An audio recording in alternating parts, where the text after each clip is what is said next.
হাসরের মাঠ সৃষ্টির শুরু থেকে শেষ অবধি সবাই একত্র হয়েছে বিচারের জন্য। এই ভয়াবহ দিনে আল্লাহ রাব্বুল আলামিন দুইজন অপরাধী ব্যক্তিকে তার সামনে দাঁড় করাবেন এবং বলবেন, তোমাদের স্থান জাহান্নাম।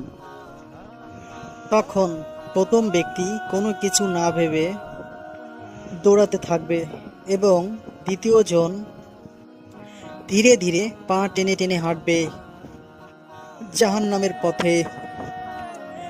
আশ্চর্যজনকভাবে যে ব্যক্তি ধীরে ধীরে যাচ্ছিল সে বারবার ফিরে তাকাচ্ছিল এবং সে আল্লাহর দিকে তাকাচ্ছিল। আল্লাহ তখন দুই ব্যক্তিকে আবার ডেকে আনবেন। তখন জিজ্ঞাসা করবেন প্রথম ব্যক্তিকে, তুমি দৌড়ে কেন যাচ্ছিলে জাহান্নামের দিকে? সে বলবে, হে আমার রব,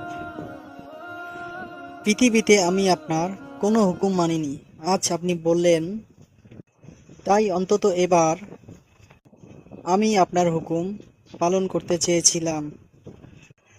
তারপর আল্লাহ দ্বিতীয় ব্যক্তিকে জিজ্ঞাসা করবেন, তুমি ধীরে ধীরে কেন পা টেনে টেনে যাচ্ছিলে?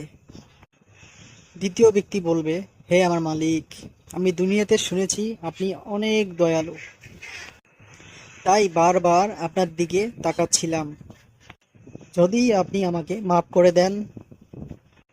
এত কিছুর পর মহান আল্লাহ তাআলা এই মহান কুলাঙ্গার দুই ব্যক্তিকে মাফ করে দিবেন। সুবহানাল্লাহ। কেন? একজন ছিল আনুগত্য সত্যিকারে আর অন্যজন ছিল আশা আর বিশ্বাসে অটল। আল্লাহ তাআলার দয়া কার উপর কবে বর্ষিত হবে তা কেউ জানে না, কিন্তু যারা আশা রাখবে তাদের আল্লাহ নিরাশ করেন না। হে আল্লাহর ক্ষমা প্রত্যাশীরা, একবার সুবহান আল্লাহ লিখে যেও। আশা করি আমাদের আলোর পথ ইসলামিক চ্যানেলটি ভালোবেসে থাকলে এবং ইসলামিক ভিডিও ভালোবেসে থাকলে চ্যানেলটি সাবস্ক্রাইব করে সঙ্গে থাকবেন।